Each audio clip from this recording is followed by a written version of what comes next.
And with that, I would like to move on to our third speaker, that is Professor Heleen Slagter. Heleen is a professor of cognitive neuroscience at the Vrije Universiteit Amsterdam, and she is the PI of the Cognition and Plasticity Lab there. She's well known for her work on attention and conscious perception and their neural correlates. She's pioneered research on the effects of meditation on how we perceive and experience the world around us. We've in fact known each other for more than 20 years. We first met in Utrecht when I was just starting my PhD, and Heleen came into the lab, well, the adjoining lab, to do an undergraduate rotation in functional MRI, and I think she may have been the first undergraduate student in the Netherlands to do functional MRI because it was very new back then. And we recently encountered each other again in a series of seminars, the Mind-Brain Mindfulness seminars that Henk in fact founded. And through that, I learned that she has developed a very interesting theory on a theoretical account of how deconstructive meditation counters the predictive coding of the brain. And I hope that's what she will tell us about today. The title of her talk is The Predictive Mind. Heleen, the floor's all yours. You're still muted. All right, you can hear me now? Yes. Yes, all right. Well, thanks so much for that nice introduction, and also for inviting me to be part of this very interesting online conference on the science of consciousness. And so in my talk today, you could say I build a little bit upon the first two talks, in the sense that what I want to present to you today is a new theory that we recently published, and in which we try to explain how meditation can actually lead to the kinds of unusual experiences that are reported by some meditators, including states of pure awareness that where one also no longer has a sense of self, time, space, etc. And I agree with our first speaker, Bernardo Kastrup, that things like drugs and brain damage can alter consciousness and can actually lead to richer consciousness experiences. But I do not believe that it actually shows that conscious experience is not generated by brain activity, just to put the discussion on sharp, I guess. All it shows is that altering brain activity, or how the brain can operate as a network, changes how we experience things. If you really want to show that conscious experience is not generated by the brain, you should actually demonstrate it in the absence of a brain, and I didn't see any evidence for that. In any case, we can have this debate later, I guess. But before I can present our sort of theory of meditation to you, I will first, in the first part of my talk, have to introduce another theory to you, the theory of the predictive brain, because our theory is actually grounded in this theory of the predictive brain. And this is a theory that over the past 15 years or so has had a tremendous sort of influence on how we are now thinking about mind and brain, not only within my discipline, the discipline of cognitive neuroscience, but also in all sorts of other fields, including psychiatry, neurology, philosophy of mind, artificial intelligence, etc. So I'll spend the first part of my talk explaining this theory to you in a nutshell, of course, because of time limitations. And at its core, what this theory postulates is that our brains are continuously anticipating or predicting the future based on past experience. And then in the second part of my talk, I'll introduce our theory, predictive processing theory of meditation, to you, in which the core hypothesis that we put forward there is that what certain kinds of meditation do is actually disengage the brain from engaging in this anticipatory mode of operation, thereby gradually bringing meditation practitioners more and more into the present moment. And we contend that this then actually logically leads to the kinds of unusual states of awareness that are reported as a function of meditation practice, including a state of selfless, contentless awareness. But let me just start with an exercise and ask everyone in the audience to just imagine that you are a brain. And to do this, I would just like to ask you to close your eyes and sit very still and imagine that you're a brain. And so what you will probably automatically realize as you close your eyes is that as soon as you close your eyes, you don't see the outside world anymore. And you can open up your eyes again. Because indeed, our brains do not have direct access to the world around us. The only thing that they have access to are the electrical signals that are conveyed by our senses, so our own sensory activation patterns. But they do not directly see the causes in the environment of these sensory signals. Those causes are hidden to the brain. So how then does the brain know what the world around it looks like? And of course, it needs to know this world because it's part of a larger organism that needs to survive, that has to keep certain physiological variables within certain bounds, because otherwise it dies. And so according to the predictive brain theory, what the brain has to do is to learn to model these hidden causes of its sensory input. And in order to create reliable models, it has to continuously sort of minimize errors between its models, like the predictions it makes about what is likely out there, and the incoming sensory input. And you can see that this automatically leads to a very different idea of perception than classical views of perception. Because in classical views of perception, perception is a largely stimulus-driven process. The stimulus is presented, and then it's processed in the brain, first in its elementary features, and then its more complex aspects, and then poop, there's perception. But rather in this predictive processing view, that turns this notion of perception on its head, because here perception is a internally generated top-down process of inference in which the brain is continuously generating predictions about upcoming input, which are contrasted to the incoming input. And what is then being sent up the processing hierarchy is not the sensory input per se, but rather the mismatch between the brain's a priori predictions and the sensory input, or so-called prediction errors, because these prediction errors convey variance in the environment that was not yet explained by the brain's predictive models. In this way, perception is generated through this process of top-down inference. And this is not an easy task because just simply sampling information from the environment is not enough to create reliable models, as this figure here also shows, because our worlds are full of noise and uncertainty.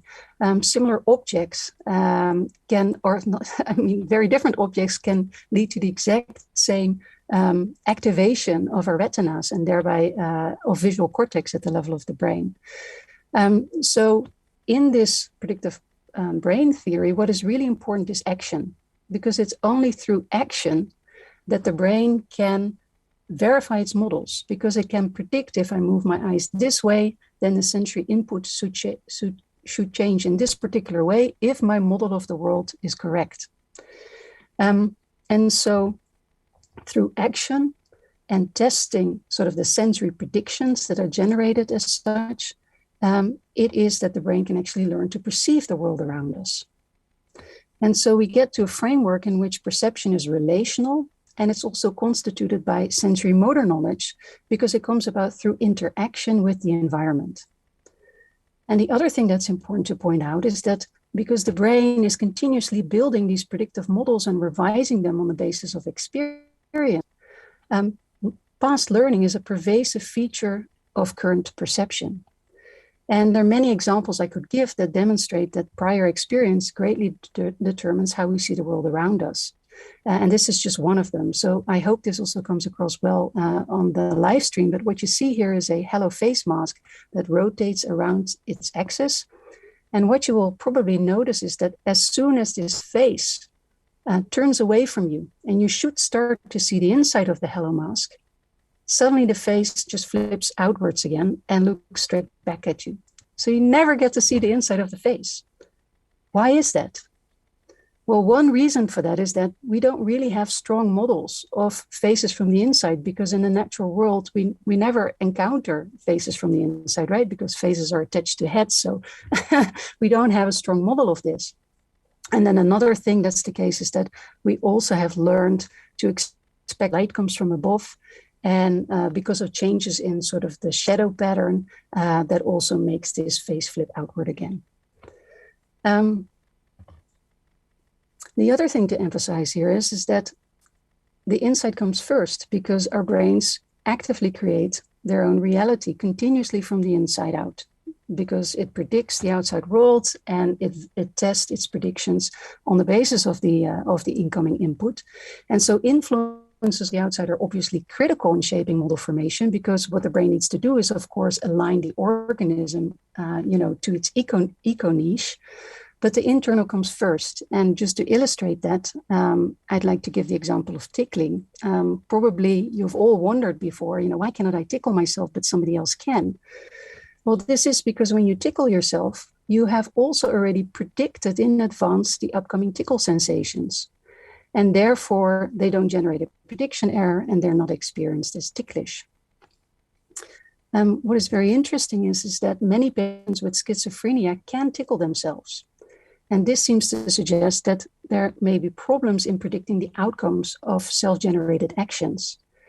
And this is interesting also because that seems to suggest that there may be a difficulty here in also distinguishing between sensations that are caused by oneself, so internally generated, versus sensations that are caused by something in the outside world, which could then also explain auditory hallucinations. So hearing voices that you think are generated by something else other than you.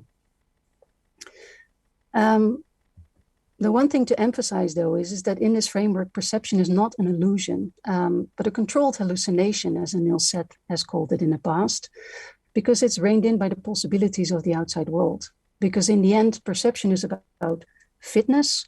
What the brain must do is, of course, align itself as best as possible to the affordances for interaction with the outside world. Another important concept within this theory of the predictive brain is the concept of precision. As I also pointed out earlier, the world is full of statistical noise or uncertainty, and incoming input at a given moment in time may not be representative of the larger world. So a given prediction error should not just lead to a complete revision of a model if it's not reliable. And therefore, the brain also has to determine the reliability or the statistical volatility of a given context and predict the precision of sensory evidence. That is, not only the incoming sensory input should be predicted, but also how reliable it is. And this is a second order prediction. And just to illustrate this, take the example of, having to go to the bathroom at night and not turning on the light, and you stumble upon a table, you hit your knee. You typically do not take that seriously. It's not that you think that the layout of your room has suddenly changed, but you can weigh in the fact that at that moment, the sensory input is low definition and noisy, and so you don't treat it as reliable. So precision weighting ensures that only prediction errors with high expected precision, so that provide high quality sensory information, can revise predictive models. And that allows the brain to sort of control the relative influence of the outside on the inside and vice versa. And within the theory of the predictive brain, precision weighting is attributed to attention, in line with many studies in the cognitive neurosciences that show that attention can modulate the amplitude of sensory responses. And so the idea is that the same prediction error with high precision will be amplified, so bigger sensory response, compared to a prediction error that's assigned low precision. Another interesting feature of this theory is that our sense of self naturally emerges from this predictive processing scheme, because to predict how our actions change the sensory input, we must also model ourselves as like a hidden cause in the world. Because only then we can correctly predict the sensory outcome. And so this also renders our sense of self as an agent, a construct or a model of the brain. And we'll get back to this later when we talk about meditation. And it's not just perception and action, but all mental activity that comes about through this process of prediction error minimization, where the brain continuously tests models against prediction errors and revises them. So also those levels of the brain that are higher up in the processing hierarchy and that are involved in thinking, that are detached from the present environment, are proposed to engage in this predictive modeling. So this means that temporally deep cognitive processes such as planning, imagery, episodic future thinking, that they can also be understood as aiming to minimize uncertainty about the world, but then covertly, so without overt action, in service of future action. We spend a large amounts of our days thinking about, well, if I go there, then what if I do this, or I should have done that, or so we continuously sort of modeling the world and potential outcomes as we move around through that sort of imaginary world inside our heads. And so within this framework, some people also talk about mental actions that engage in counterfactual hypothesis testing. Counterfactual because the facts are not there yet. And here too, at these levels of the processing hierarchy that are detached from the present environment, we must model ourselves in the narrative of our thoughts as a cause, a hidden cause again of potential outcomes. And so you can see that this also then automatically leads to the feeling of a narrative self. All right, so to wrap up this first part of my talk, what is a very important consequence of this whole framework is that all mental activity in the end is constructed through these predictive models that have previously come to reliably reduce errors in prediction. And that means, therefore, that learning is a pervasive factor underlying all mental activity, including cognitive operations that, within traditional cognition textbooks are regarded as abstract and not tied to sort of the previous material that they operated on. Because our mental landscape is now dominated by models that have reliably reduced uncertainty in the past. And of course, this is mostly adaptive because it aligns us with our environment. But it can also be maladaptive, for example, if our environments have changed and our current modes of experience no longer are, optimal for the new environments in which we operate. And so predictive models must be flexible to some extent. There must be this balance between the influence of the inside versus the influence of the external. And that raises this very important question about the plasticity of the predictive mind. How plastic are our predictive models? How easily can we change them on the basis of new experiences? And that brings me to our predictive processing theory of meditation. So as I said, we recently published a paper in which we put forward this theory. It's published open access. So if you're interested in it, you can look it up and read more about it. But in this paper, we build upon this notion of the predictive brain that is continuously trying to anticipate the future on the basis of past experience. And we put forward that meditation may be a very interesting method to gain a better understanding of the plasticity of the predictive mind. And specifically, we put forward that certain meditation practices progressively abate hierarchical, temporally deep predictive processing, thereby gradually bringing the practitioner more and more into the present moment. And we contend that that can not only explain changes in ordinary cognition, but can also lead to these unusual experiences, as I just already alluded to briefly, like pure awareness, in which the distinction between self and other has fallen away. And so specifically in our paper, we propose that that we can place three main styles of deconstructive meditation on a continuum, so that they progressively bring experience more and more to the moment. And these three styles of meditation are sort of umbrella categories that really do capture the full diversity of all the different meditation practices that are out there. But there are three main styles of meditation that can be found within each of the Buddhist traditions, major Buddhist traditions, and also that have been topic of most scientific investigation on meditation so far.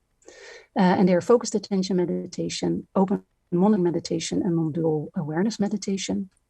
And focused attention meditation sort of relates to the kind of concentration, I think, that Henk just talked about in his presentation. And so focused attention meditation, what one does is just focus one's attention on one source of present moment experience. And this is typically the breath or breath sensations. And from a predictive processing perspective, by confining experience as much as possible to one prediction, by assigning it high precision, what happens automatically is that processes that occur or predictions that may arise habitually at that otherwise may arise habitually at higher levels of the processing hierarchy that are more temporally deep, are automatically, how do you say that? I lost my sentence, but in any case, these temporally deep cognitive processes they're automatically prevented from arising in experience because in relative terms, their precision, the precision that has been assigned to them is much reduced because of this focus on this one source of present moment experience. And with more advanced practice, you can easily see then that one is no longer engaged primarily in this sort of narrative self mode of experiencing that we are typically engaged in our daily lives, but instead that one can rest in a less abstracted present moment mode of experiencing. Oftentimes, from this style of meditation, one moves on to open monitoring meditation, mindfulness, because focused attention meditation, what it does, you could say, is sort of help you calm this landscape of activity that normally habitually dominates our sort of resting state. And from there, you can move to a state of attention that is more bare, in which one doesn't select an object for attention, but is non-selective and allows whatever arises in experience to come and go, whether it be sensations or thoughts or feelings, but critically then without judgment or evaluation. So the idea is that one is simply just taking note of whatever arises in experiencing, but without following up on it, interpreting it. And if one is in this non-selective mode of experiencing, from a predictive processing perspective, this means that any content of experience is assigned equal precision and consequently low precision in relative terms. And from this sort of a state of pure sensing can emerge, sensing without evaluation, because what one will learn, and this is maybe related also to the temporal precision, also the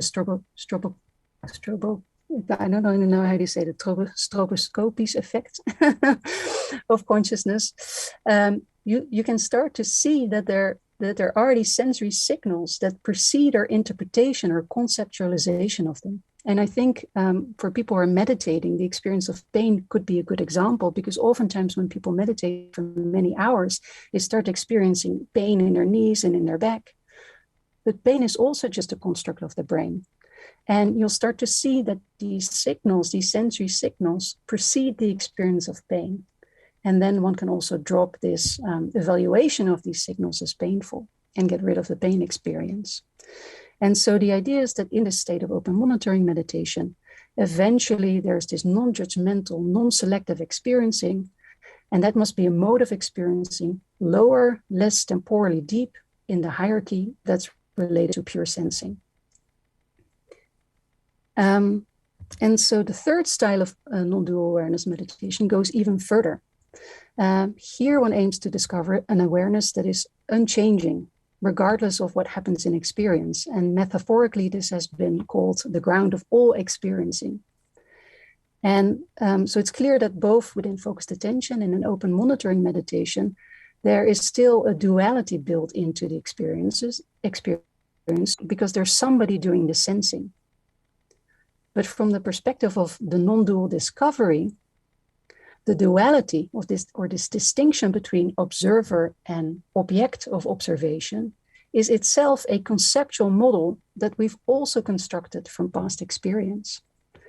And just to illustrate this, with this picture of a teacup, even this seemingly direct experience of a teacup demands a very complex process of construction from past experience. You know this is a teacup because you've interacted with it in the past. And it also already automatically includes anticipation of possible changes in sensory input. You know that you can drink from this cup, you can pick it up.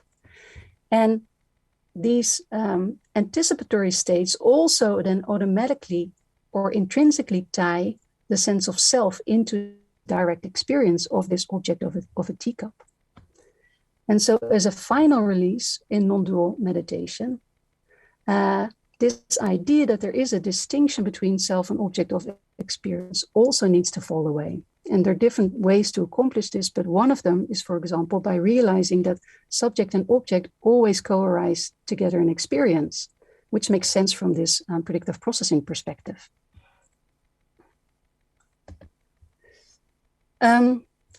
So the idea is that if one is truly in the present moment, all conceptualization should also fall away, including this distinction between subject and object. And this then logically leads to also to the experience of pure awareness, in which even these most basic constructs of cognition no longer persist.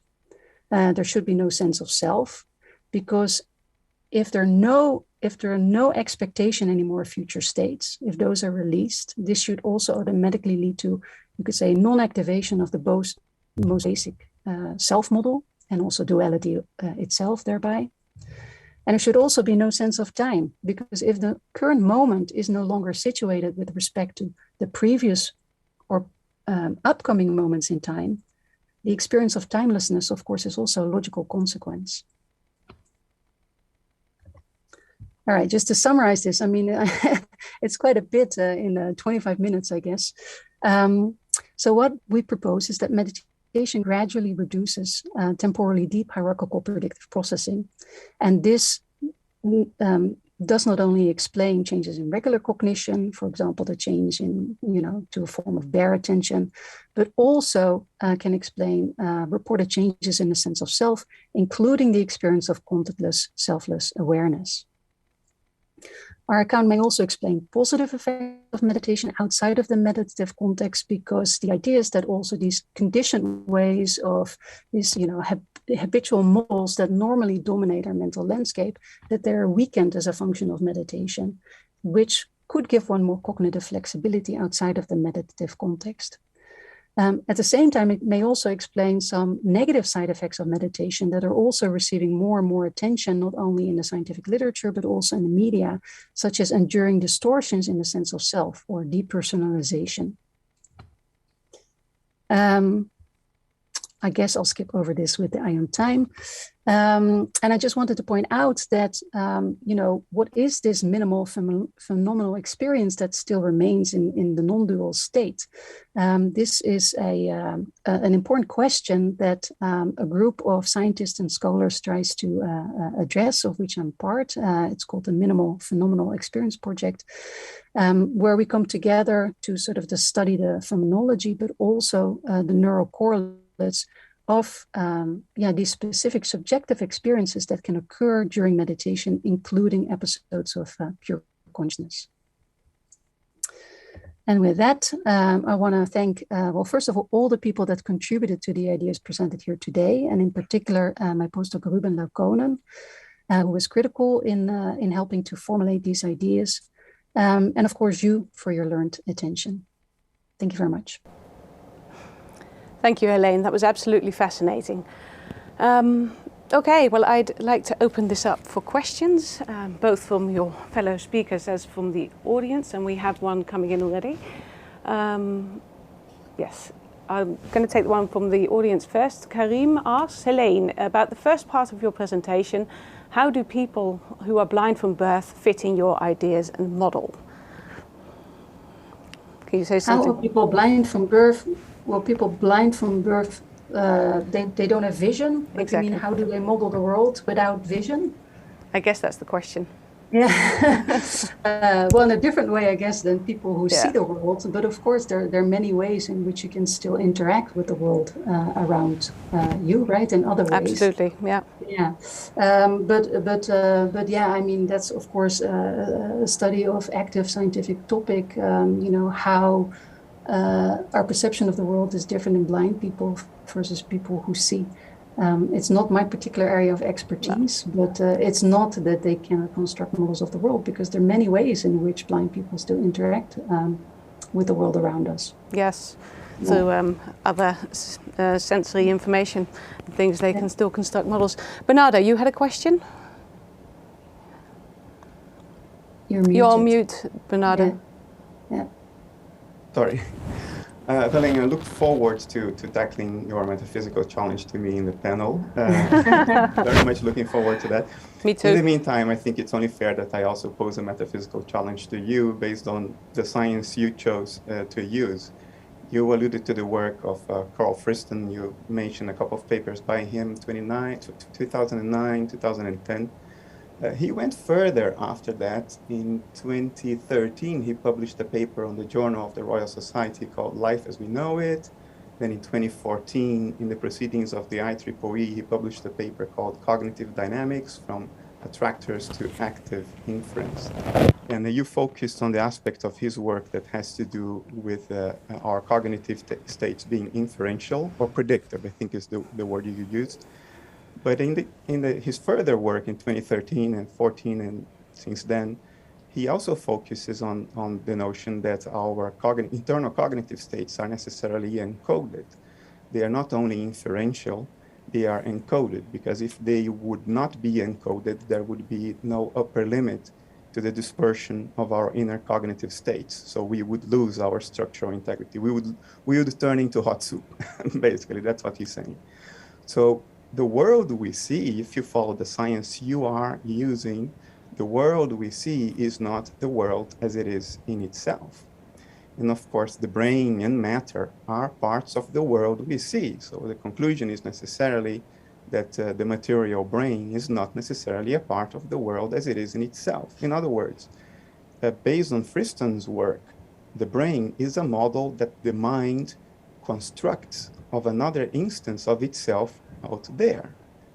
It doesn't have a standalone objective reality necessarily. It is a mental model that one mind creates of another mind. So that is the opposite of your metaphysical perspective when you issued your challenge to me. You said, well, the brain creates consciousness, while Friston's work suggests that actually the mind creates the brain through inference and encoded inner cognitive states. How do you reply to that? Yeah, I don't think Friston says that at all. Should we maybe save this for the panel discussion? Because I think we're getting right into the essence of what we're going to be talking about later, and I'd like to give Steve a chance to talk before we move on to this too. And that way you can both reflect on the metaphysical challenges in the meantime. Henk, you also had a question for Heleen? This non-dual experience in which the self and the object are not differentiated anymore, one still can go a reasonable step beyond, because when those two are unified, one can go to the state in which the world disappears, in which you see the world as a kind of virtual reality as constructed. So that hasn't been taken up in your paper with Ruben. So I suggest in your next paper you do that. Sure. Thanks for the suggestion. Yeah. Thank you, Henk. We also have a question from one of the online viewers, Donna, and she says, Heleen, could you please explain how the predictive brain model could account for other types of spontaneous, unusual experiences, such as perhaps premonitions, but also young children sometimes report memories of past lives, such things? Yeah, I wouldn't know the last example, memories of past lives. I haven't thought of that enough.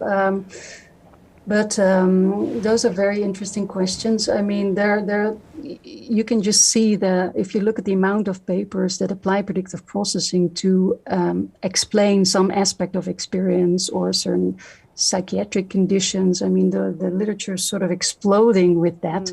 One example, for example, that may be interesting, because there was this question about is mindfulness a placebo effect? For example, placebo effects can also be readily explained by this model, because if the insight is created, if reality is created from the inside, and you have a strong expectation that something will do you well, then that can actually change how you feel, even if it's a placebo drug, for example. And the same is true for nocebo effects. If you expect that a drug can actually harm you, that can actually cause you to even if you get a placebo drug, to experience negative side effects that are not there just because you have this strong belief, even if it's implicit, because you think you're taking an active drug.